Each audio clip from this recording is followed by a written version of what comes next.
Al-Amwa, pelopor pakaian sunnah Asia Tenggara. Yang namanya hobi ternyata bisa ditinggalkan dan bisa juga dicari yang baru kan ya? Bener-bener. Seperti tadi gue bilang, ide remeh itu jangan dianggap remeh. Ya, kalau misalnya melanggar syariat, ya jangan gitu. Ada orang yang ngerasa bahwa Setuju nggak? Pekerjaan itu yang paling enak adalah hobi yang dibayar. Ya. Semua bisa dijadikan hobi. Gue bisa kasih Iya, contoh iya. istri gue. Bahkan gue tuh kalau food photographer, dia lebih jago dari gue. Dia bisa jadi juara. Karena semuanya itu dilakukan dengan profesional, bagus. karena Niat Allah. juga Iya. iya karena Allah. Buat teman-teman yang mungkin dulu hobinya nggak sesuai dengan syariat Islam, nah terus gimana cara menemukan tidak, Kang Uki? Itu dia kuncinya kan, karena Allah. Sebelum lanjut nonton video ini, jangan lupa tekan tombol subscribe-nya, nyalakan loncengnya, like, dan share ke teman-teman kalian semuanya.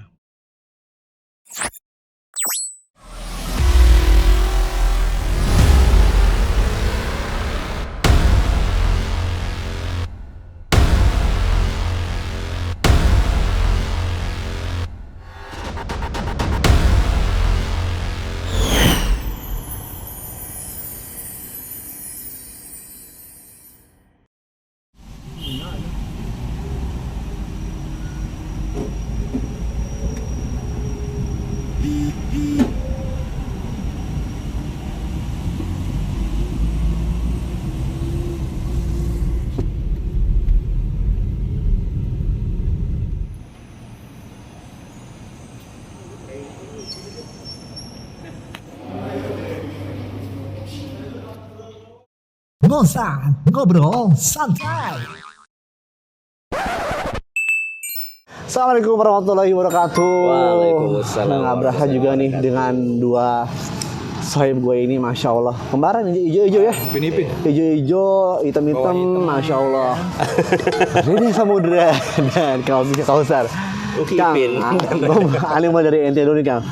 Ini tentang hobi jadi cuan. Nah, Ya. maksudnya banyak teman-teman juga nih yang masih bingung. Hobinya yang nggak melanggar syariat tapi bisa mendatangkan cuan-cuan nih Kang. Kalau menurut pandangan ente sendiri yang mungkin sekarang nih bisa, masya Allah, ketemu dengan ya orang ini kan ya kayak gitulah ya, masya Allah ya, karena orang ini banyak kalau dibilang tuh simbiosis mutualisme kan harus sama-sama saling menguntungkan lah. Kang Uki ngeliat gimana Kang, dari yang dulu sampai sekarang hobinya mungkin yang dulu ya bisa dibilang agak melanggar, kurang pas lah ya Kang ya. Sekarang akhirnya alhamdulillah dengan izin Allah hobinya misalnya dicuan bisa keluar negeri bikin konten juga di sana nanti kan. Ya. Gimana menurut pendapat ente Kang? Ya, karena kita dulu juga berangkat dari sama-sama hobi gitu dulunya, dunia dulu. Itu hobi. Menurut kita itu hobi. Menurut kita itu hobi dulunya, dan yang namanya hobi ternyata bisa ditinggalkan dan bisa juga dicari yang baru kan ya? Bener-bener di-create. Diciptakan juga. Iya kan dulu juga kita hobi itu karena kita diciptakan ya. Padahal pada waktu kita kecil tuh lagi musimnya mungkin main PS, mungkin yang lebih nggak Dingdong ya. lebih buang-buang waktu lagi gitu kalau menurut orang tua gitu ya. Jadi dulu juga kita hobi diciptakan ya. Ya merasa ini, ini kayak hobi kita nih gitu. Iya. Terus ternyata benar bisa ditinggalkan. Iya. Ditinggalkan. Hobi bisa ditinggalkan dan bisa menemukan yang lain. Yang lain lagi. Kayak Nah, itu contoh, gimana cara menemukannya? seperti tadi gue bilang, ide remeh itu jangan dianggap remeh. Ya maksudnya kayak kita merasa tuh hobi itu berbau sesuatu yang kita cintai dari kecil, kayak misalkan taruhlah let's say yang dulu kamu lakukan, yang gue lakukan, ataupun misalkan art ataupun melukis atau segala macam. Ternyata ada yang remeh-remeh, kayak misalkan nggak sengaja kayak kita bikin konten makan nggak sengaja nge-review atau berbalas baik dengan yang punya restoran. Itu menjadi hobi baru yang kita temukan, ya Kang ya? Iya. Mungkin lo ngeliat gue juga ya. Iya, itu inspirasi. Karena mungkin ada beberapa orang yang Anda tahu misalnya ngerasa kayak ini panggilan alam gue nih, gue harus di sini. Enggak juga sih. Enggak juga kalau misalnya melanggar syariat, ya jangan gitu. Ada orang yang ngerasa bahwa saya tercipta dengan bakat ini misalnya, ya kan? Allah telah menciptakan gue, suara gue bagus. Iya, emang kenapa Allah menciptakan itu dengan kekuasaan Allah, tapi Allah juga punya rules Iya, juga. punya rules. Tapi Ujian juga ternyata. pendapat Kang Uki dan Loda, setuju nggak? Pekerjaan itu yang paling enak adalah hobi yang dibayar. Ada orang yang mengatakan seperti itu. Benar. Iya, benar. Karena gini, kalau kita menciptakan hobi ya, otomatis kan kita mencintai hobi itu. Kita melakukan suatu hal yang kita cintai, tapi dari situ juga mendapatkan cuan juga, otomatis kita senang ngerjainnya gitu. Iya. Karena mungkin ada orang yang dia nggak senang pada pekerjaannya dia, tapi dia kerja di sana jadi bawaannya kayak marah-marah. Saya tuh harusnya di atas mana gitu misalnya, tapi kok saya kerja kayak gini, aduh kesal gitu. Jadi dia kesal sama takdir yang telah terjadi. Padahal kita bisa rubah gitu sesuai yang hobi kita jalanin itu. Lu gimana kalau di kayaknya emang bisa semuanya ya? Semua bisa dikondisikan kalau dia sih. Bisa dikondisikan. Bisa dibikin hobi. Enggak lo, Benar, karena bisa semua bisa peluang ya. Semua bisa dijadikan hobi. Gue bisa kasih contoh istri gue. Istri gue tuh nggak yang berbau art itu enggak lah. Sampai karena bertemu dengan gue, alhamdulillah, dan ngelihat gue moto terus, video terus, foto terus. Akhirnya dia kayak hobi yang tergali gitu. Maksudnya dia akhirnya jadi bisa foto. Bahkan gue tuh kalau food photographer dia lebih jago dari gue.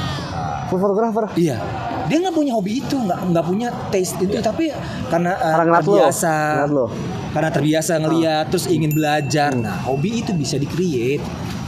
Kalau kita dengan yang remeh itu, kita mencintai itu dan kita dengan sepenuh hati, dengan soul itu, kita bisa kondisikan dan kita timbul cinta. Sama kayak cinta ya. Kita bisa tumbuh dari ketidakadaan. Atau bayangin orang yang ta'aruf pasti belum cinta kan? Dan dia akan menjadi cinta karena Allah. Iya, karena Allah. Allah yang menemukan cinta. Nah, kalau itu aja bisa suami istri, masalah kayak gini. Kayak sekedar makan. Kita nggak hobi, lo pernah nggak di SD hobi makan? Gue nggak pernah nulis hobi makan di SD itu. Tapi nggak kebayang kan, waktu dia belum sama. Ya, waktu dia sama lo dia tuh nggak hobi makan, Kang. Nah, tiba-tiba dia hobi makan karena ya gue tahu ada itu. Ya itu kan pertanyaan lo, hobi yang mendapatkan cuan.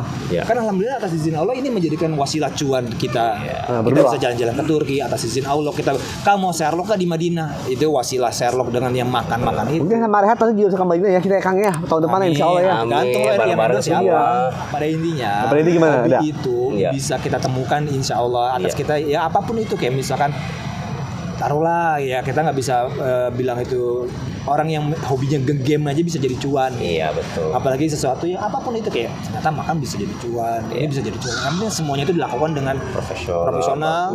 Karena niat Allah. juga. Iya. Karena tapi yang gampang buat teman-teman yang mungkin dulu hobinya nggak sesuai dengan syariat Islam. Nah terus gimana cara menemukan tidak, Kang Oki? Itu dia kuncinya kan, karena Allah. Iya betul. Lo lihat hobi lo, karena ada sesuatu yang ada niat. Iya, karena Allah dan sesuai dengan rules Allah nggak? Iya. Karena lo baru hijrah, aduh gue bingung loh. Hobi yang kemarin gue mungkin kurang tepat dengan syariat. Mau ngapain ya? Tahu ya? Kalau bingung sama sih kayaknya. Saya juga pernah mengalami kebingungan ya. Kita juga awal-awal pasti semua orang tuh akan bingung. Oh dia bingung nggak? Sama kayak orang di jalan. Sama kayak orang di jalan. Kalau kayak misalnya kita lagi di Turki, nggak tahu jalan, ya kan pasti bingung mau kemana. Harus ada tour guide-nya. Makanya lebih aman pakai tour. Nggak usah lihat peta kalau udah ada tour guide. Yang lebih misalkan kayak antum, masya Allah. Yang bisa membimbing itu penting. Jadi yang bikin hijrah bingung, ya itu kita nggak ada teman yang bisa membimbing atau ustadznya gitu. Ustadz, kita butuh pembimbing kita, teman, ustadz terutama, kan. Jadi simpelnya bisa diciptakan hobi itu untuk mendatangkan cuan dari apapun itu ya, ala kuliah semuanya. Hobi itu nggak harus berbau rumit-rumit kayak misalnya harus atau seni atau apa, harus berenang, harus yang olahraga. Misalkan hobi lari juga bisa ya, kayak si Bang Berry kan. Pas Berry kan lari juga ya. Hobi lari cuan. Itu juga lari dari kenyataan kan lo. Makanya habis dari situ. Ya, Kang, lu bantu dong. Ini berada di tengah netral. Oke. Enggak, sekarang alhamdulillah dunia sosmed ya. Lo melakukan yang positif, lo melakukan positif karena Allah dan itu niatnya baik, lama-lama segala macam itu nilai trust timbul, cuan seperti ini ya kan. Kalau dipikir-pikir zaman sekarang lebih gampang ya dari cuannya dengan yang katanya lo pernah nggak ketemu sama klien cuma via telepon tapi belum pernah ketemu. Hampir semua klien gue nggak pernah ketemu, bos. Jadi tapi ada kan. Hampir semua, nggak semua, hampir semua. Lalu kalau ini ngomong dulu. Sama anak juga desainer MK salah satunya nggak pernah ketemu. Nggak pernah ketemu. Jadi semua salah satu. Jadi sekarang itu sebenarnya semua dipermudah, tapi yang susah adalah itu niatnya itu, sama tujuannya itu. Tapi kalau akses kita mau cari yang tadi digital gampang, mau jualan semua. Sekarang gampang, apalagi sekarang udah ada kasih solusi. Support ke sana. Support jangan nih, itu jangan sudah nanti deh. Iya. Ada apa? Betul. Iya, kasih solusi dan Sherlock, jangan lupa di subscribe channelnya, Masya Allah, semoga nanti berkah ya perjalanan berdua ya. Insya Allah betul. Iya. Gimana? Jadi Kang, sebelum closing, statement dari Kang Oki dan Loda yang sebentar lagi nanti jam 9 dia mau berangkat ke Turki. Insyaallah, amin. Apa nih kita doakan semoga lancar ya, semoga selamat Amin, sampai di tujuan. Apa Kang, sebelum kita closing ini biar nanti buat masyarakat awam atau yang berhijrah ada terinspirasi dari lo berdua Kang. Sama tadi mungkin nasihatnya karena memang kalau hijrah pasti bingung. Saya pun bingungnya tuh bisa sampai setahun. Gitu. Karena kan otomatis kita nyari teman baru, nyari lingkungan baru. Kalau kita nggak keluar mencari sama minta dibimbing sama Allah, nggak tahu mau gimana gitu. Pasti takutnya malah balik lagi. Jadi alhamdulillah dipertemukan dengan Reda, dengan antum semua. Jadi kita bisa bareng-bareng. Antum ya.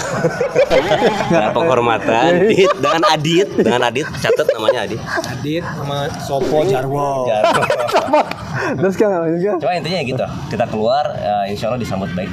Pasti disambut baik ya. dan karena Allah ya dan trust ya. Intinya benar tuh, minta bimbingan sama Allah, minta petunjuk sama Allah. Kan bentar kan sebelum tadi katanya ente nggak pernah ketemu klien dengan tatap muka langsung face to face gitu, tapi percaya sama ente Desainer kan? MK. Desainer MK. Iya desainer MK yang nggak pernah ketemu tapi dengan modal trust percaya itu langsung via telepon. Kadang Kang, nggak porto. Iya, porto ya. Nah, Jadi dia. putaran pertama aman, kedua aman, 3 kali aman. Iya, nggak porto. Kayak beberapa klien ini nggak porto. Oh. Yang mungkin ke share apa segala macam terus masuk ke garis merah. Ini orang yang Semarang, orang mana nggak tahu. Nanti insya Allah untuk Makassar. Desember tuh ada orang Makassar segala macam. Ada masalah juga. Insya Allah bahkan bisa jadi syutingnya di sini atau Ana sama Kang Muki diundang ke sana untuk syuting di sana. Ayo. Di Makassar. Itu iklan toko Mac. Mantep ya. Jadi modal trust ya. John. Kang Oki ya, tuh harus diciptakan modal trust dan modal tadi keluar dari circle yang baru ya. Oke, haturun, Reda dan Kang Oki Kausar, kita ketemu lagi nanti setelah dia pulang dari Turki, insya Allah ya. Dan kita ngobrol lagi, ngobrol santai di Kismis, bisa motivasi dan inspirasi. Ya, wassalamualaikum warahmatullahi wabarakatuh. Waalaikumsalam. Nah, kita kira ada suatu persahabatan. Gue mau ngasih tali estafet ini sesuai gue. Nah, setiap kali terima.